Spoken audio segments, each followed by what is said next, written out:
Hello mga kabrad, nandito tayo ngayon sa Bio Resort sa may sa, sa may festival mall Bibili tayo ng ipapakain kay Snakey. Ayan, papakita ko sa inyo. Ayan, bibili tayo ng ganyan para pakain natin sa alaga nating ahas. Yan, ganyan. Pauwi na tayo, nakabili na tayo ng 2 daga na ipapakain kay Snakey. Ito.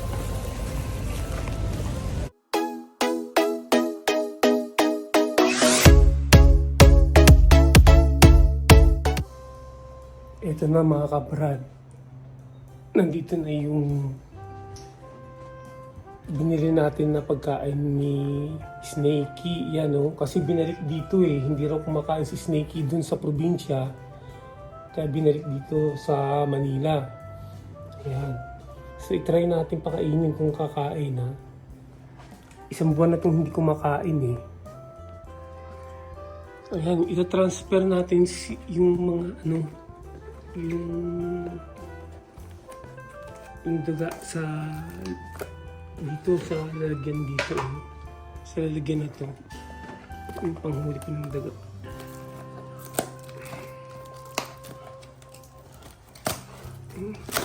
Ayan yung mga daga yan nabili ko ng tigo 100 ang isa. Sakay natin dito. Ayan, dyan na sila yan. Yan ipapakain natin kay Snakey. Yan. Ngayon, sasarado natin. Pakakainin ni Snakey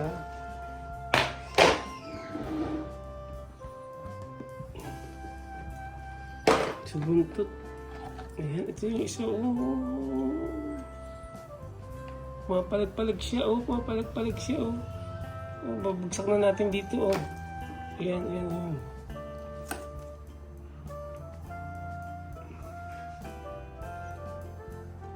Ngayon siya Itong isa, takpan muna natin para hindi makawala. Ngayon lumalakad na yung daga.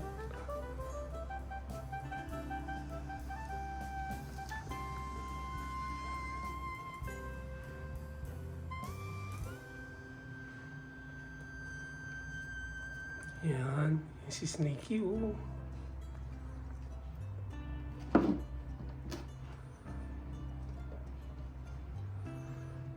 Snakey.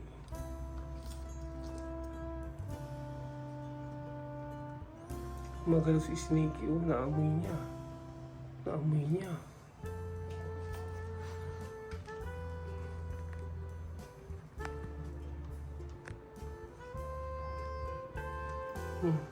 niya yung daga.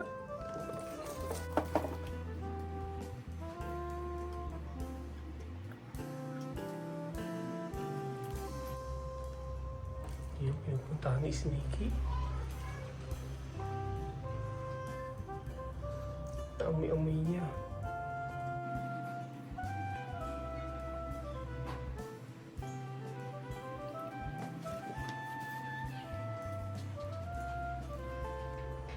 Ano kayang gagawin ni Snakey dyan?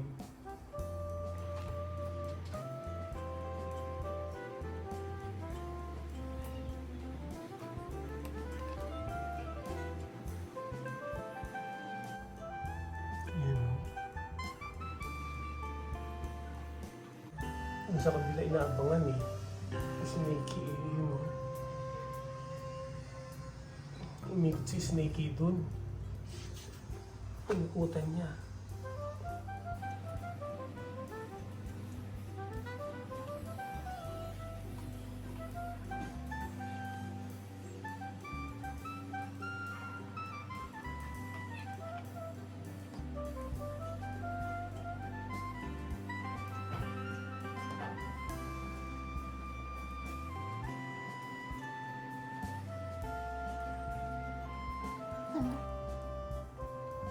Yan lang mga kabrad. Tignan niyo.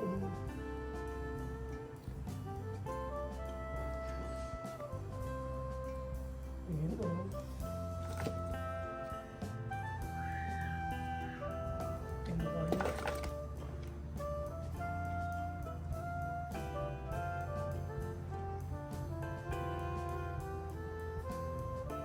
Nakita niyo ba yun?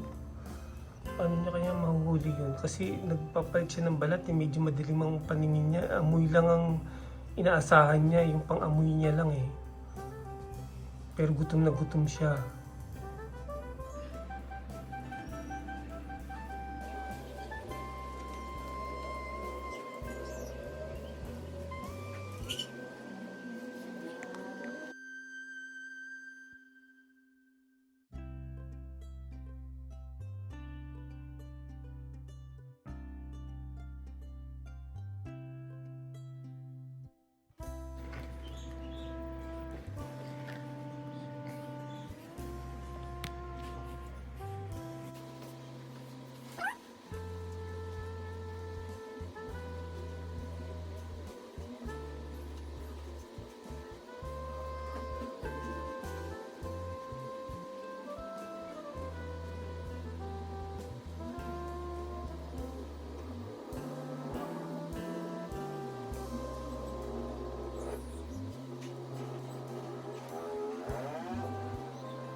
Ayun mga kabrad. Kinuha niya na. Buti na lang.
Nakain niya na yung isa. Ngayon, ipapakain pa natin uli yung isa. Ito, yung isang ito. Ha? Ito.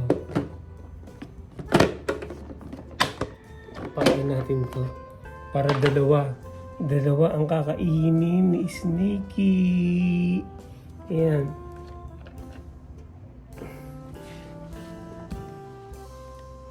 Ayan, ilagay na natin. Ilagay na natin. Ilagay na natin. Ayan. Ayun, ilagay na natin, oh. Ilagay na natin, oh.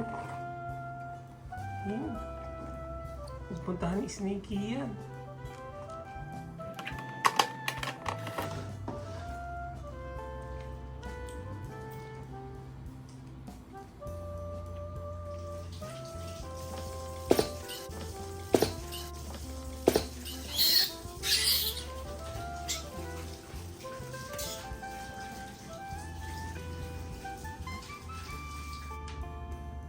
Ayun, oh.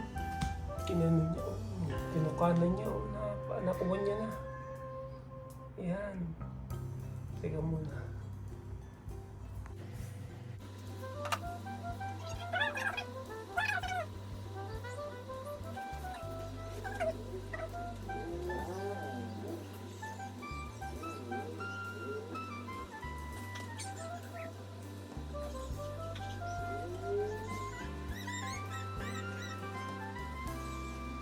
Ayan mga kabrad, bali nakadalawang medium size na imported rat or imported na daga si Snakey, no? Busog na busog siya ngayon. Ano na, after 1 month na naman siya kakain. Pero tignan ninyo yung nguso niya, parang nasira yung nguso niya, no? Kasi dinudur niya yan sa ano eh. Dun sa screen, dun sa may bahay niya, gusto niyang tumakas para kumain. Gusto niyang tumakas, ganyan. Ewan lang kung ayaw niyang kumain. Kasi binalik yan sa atin dito, hinatid sa atin. Ayaw daw kumain yan sa probinsya. Nilalagyan nila ng mga sisiw. Hindi raw kumakain.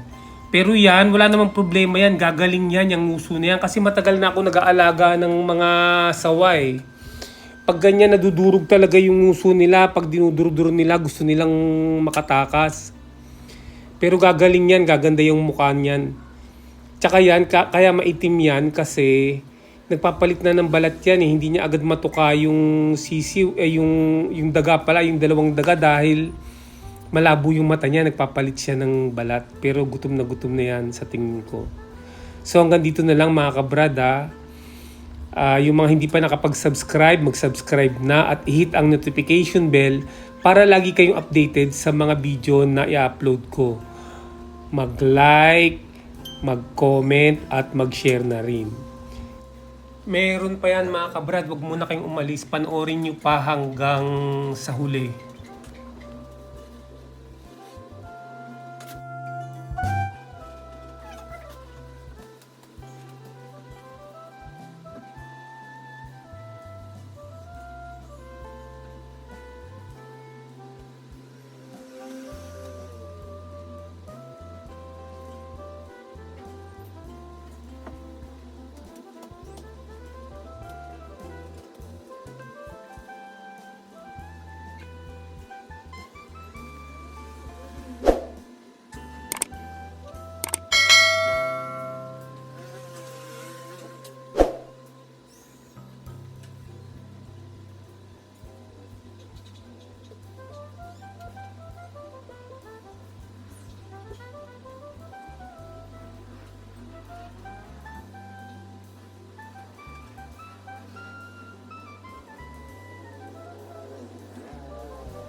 Tignan nyo yung tiyan ni Snakey. Ang laki mga kabrado.